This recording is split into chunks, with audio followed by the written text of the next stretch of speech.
Hey, and welcome to a Chicago Beer Pass beer review. But we're not drinking Chicago beer. We're not? But I hear you like dark lagers. I heard you like dark lagers.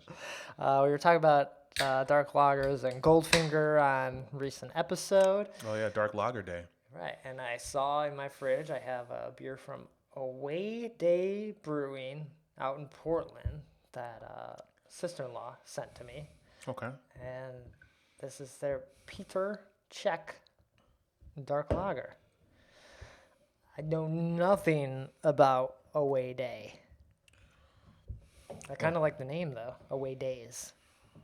Yeah. What about dark lagers? Do we have any references to dark lagers locally? Well, Metro makes a... Don't they make a dark lager? They make a Czech... They make a dark lager. I don't know if they do. I think Dovetail makes a dark lager. See, but I don't know it. I don't know, yeah. I don't... I just had one from Art History. Okay, there we go. That's Yeah. local. Geneva, right? Geneva. Okay. It's nice. They feel like they go very well with food because they're malty and robust. Oh, right on. Much like a Guinness kind of vibe where they feel filling, but they're also light. Yeah. It's kind of a bit of an illusion in that respect, Yeah. right? Because it's only 5%, but it kind of punches heavier than that, right? With flavor. Right. And I think that's great for the wintertime. You gotta get your flavors in and Yeah. feeling full. And then the darker malts give it that kind of roasted, almost charred flavor, like aroma, right? Yeah. Yeah, toasty, a little bit of coffee. And Campfire? It's pretty too, yeah, a little campfire. It does taste a little smoky. Not bad.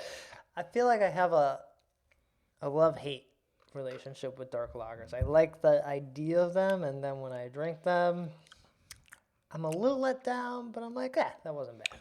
Like, Yeah, I mean, much in the way of like brown ales, right? Like brown ales are fine. I like the ones that kind of lean more into the coffee flavors. And if you got one that leans coffee and has a nice little hot presence too, then I'm all the way in.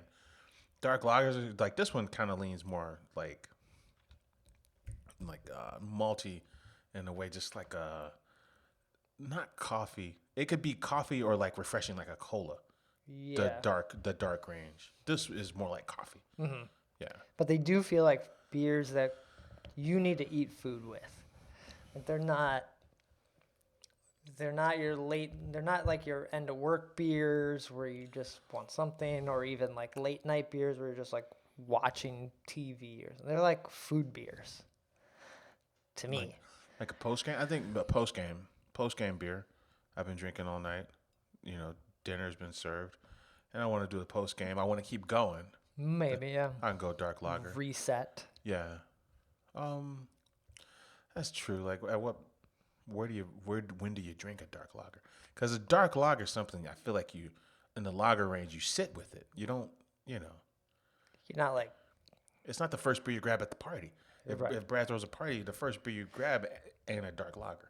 and then if you do, you're sort of like, I made a mistake. Like, whoops. Like, man, I should have probably poured this into 2 cups. Does anyone want to try some of this one? No, it's true though. Yeah, it's totally true. Yeah. So, time and place is important on a dark lager, but with a light lager, not so much.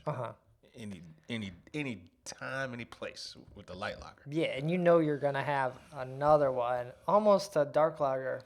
Let's say someone like Metro has a dark lager, which they probably do. You're going to roll up there. You're probably going to spend a light lager, let's say it took you 30 minutes to drink. You're like 45 minutes with the dark lager. You're taking your time, and then you're probably out of there. The light lager, you might go another one and then leave. I feel like that would be I may just be speaking for myself, but that's how I see them. Yeah, Schwartz beer, you want those flavors of something dark and heavy. And coffee or toffee forward without any adjuncts in it.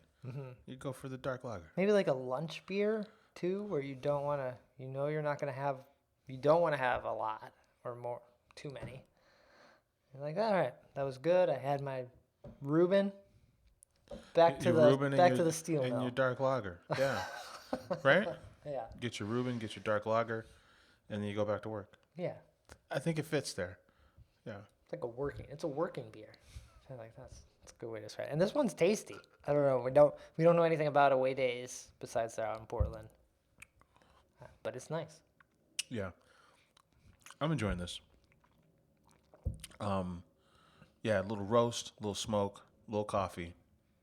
And all in a lager, which is impressive because I like the range that lagers are offering you. And, when you have a lager talk, that's not something you talk about. You don't talk about the Doppelbocks. You don't talk about the Schwarzbiers. It's almost pretty much always the light lager. Yeah. So just having an appreciation for the range of the lager. And this is doing that for me, Yeah. kind of reminding me of how versatile the lager universe is, Cool. So. So if you make your way out to Portland or you have family out there like I do, check out away days. Not too bad. I want to see what else they do. Cheers. Cheers.